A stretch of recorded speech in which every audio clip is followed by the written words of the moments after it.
बच्चों, आज हम पढ़ेंगे पाठ 8 आओ करें संकल्प। तो यहाँ एक नाटक प्रस्तुति है, तो आइए इस नाटक को हम पढ़ेंगे। यहाँ पर पात्र है वृक्ष, बरगद, आम, पीपल, नारियल। तो यानी यहाँ पर ये 4 वृक्ष हैं। पशु पक्षी में बंदर और कोयल है। बच्चे राहुल, विशाल और पूजा है।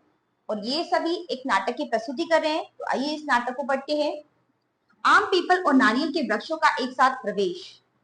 सभी वृक्ष, बरगद बाबा प्रणाम। बरगद, खुश रहो बेटा, खूब फूलो फलो, तुम सब चिरायु हो। आम, आप चिरायु होने का आशीर्वाद दे रहे हैं। आजकल तो हम सबका जीवन ही संकट में नजर आ रहा है। आप तो जानते हैं कि वृक्ष कितनी तेजी से काटे जा रहे हैं। तो पीपल कहते हैं, हाँ बाबा, यदि यही हाल रहा तो वह दिन दूर नहीं जब यह पृथ्वी वृक्षहीन हो जाएगी।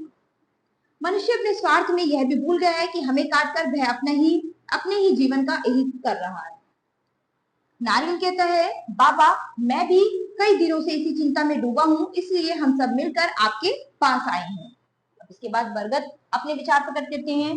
बेटा, मेरी इन विशाल जटाओं ने न जाने मानव की कितनी पीढ़ियां देखी है। देखते ही देखते मनुष्य क्या से क्या हो गया है। जिस देश में वृक्षों को देवता मानकर उनकी पूजा की जाती है, उसी देश में उन पर अत्याचार हो रहा है। तो अभी बरगद कहते हैं कि भाई मेरी जटाएं जो है इतनी बड़ी हो गई है और उसने मनुष्य की इतनी पीढ़ियां देख ली है, लेकिन मनुष्य कहां से कहां पहुंच गया है कि एक समय था जब लोग वृक्ष को देवता मानकर उसकी पूजा करते थे, और आज वही लोग जो है उन वृक्षों पर अत्याचार कर रहे हैं।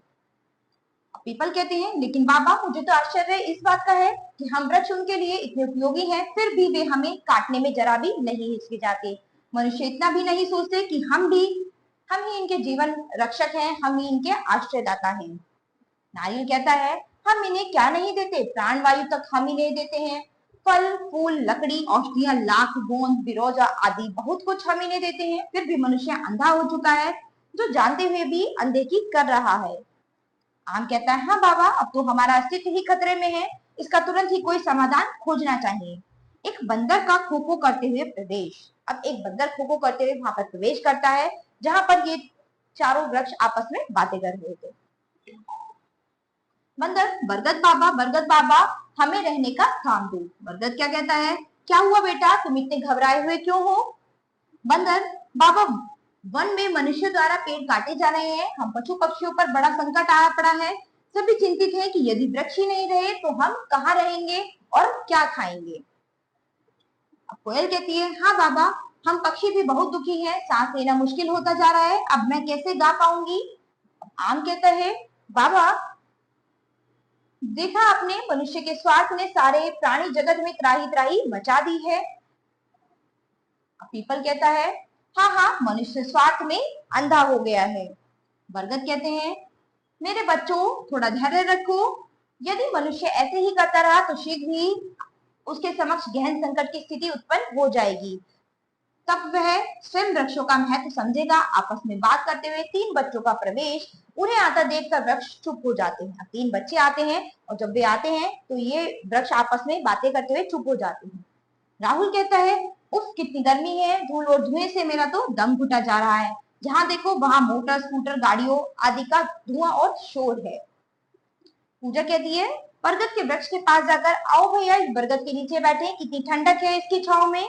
विशाल कहता है, सचमुच अब जाकर शांति मिली है, इसलिए तो आजकल जगह जगह लिखा रहता है, पेड़ लगाइए और अपने वातावरण को शुद्ध तथा हरा भरा बनाइए। पूजा कहती है, मुझे तो हरे भरे पेड़ पौधे, बाग बगीचे बहुत अच्छे लगते हैं। मैंने भी अपने बगीचे में अमरूद, नींबू, गुलाब और चमेली के पौधे लगा रखे हैं। विशाल कहता है, हमारे घर के आसपास भी सड़कों के किनारे आम, नीम, पीपल के पेड़ लगे हुए हैं। मेरे दादाजी तो नीम की ही दातून करते हैं। वे कहते हैं कि नीम का वृक्ष गुणकारी है। अब राहुल कहता है, हमारे मोहल्ले में बरसों पुराना नीम का एक पेड़ था, लेकिन कुछ दिन पूर्व जब मैं मामा के घर से लौटा तो देखा कि वह कटा पड़ा है। मुझे बहुत दुख हुआ। पूजा कहती है, हाँ भैया, मेरे दादाजी ने बताया कि वृक्षों में भी प्राण होते हैं, वे भी सांस लेते हैं, पानी पीते हैं, उन्हें भी भोजन चाहिए, कटने से उन्हें भी कष्ट होता है।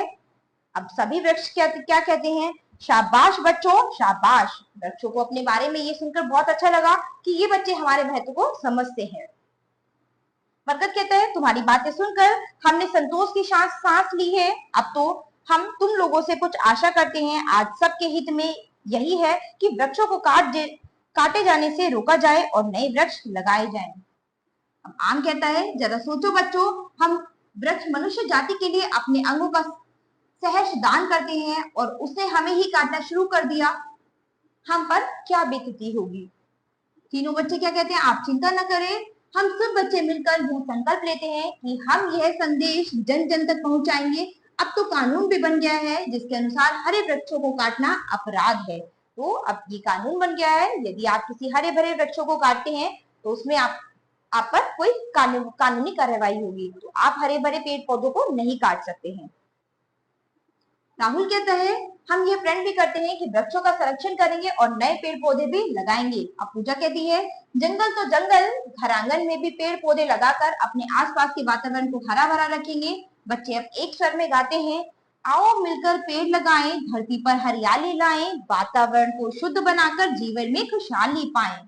ठीक है, तो यहाँ पर बच्चे एक स्वर में गाते हैं। तो आप भी अपने जीवन में इस कविता को अपनाएं, सभी बच्चे मिलकर पेड़ लगाएं। अपने घर परिवार आंगन में जहां भी आपको जगह मिले, वहां अपने घर में इधर उधर जहां पर भी आपको जगह मिले, आप हरे भरे पेड़ पौधे लगाएं, अपने वातावरण को शुद्ध बनाएं, अपने चारों तरफ हरियाली बनाएं।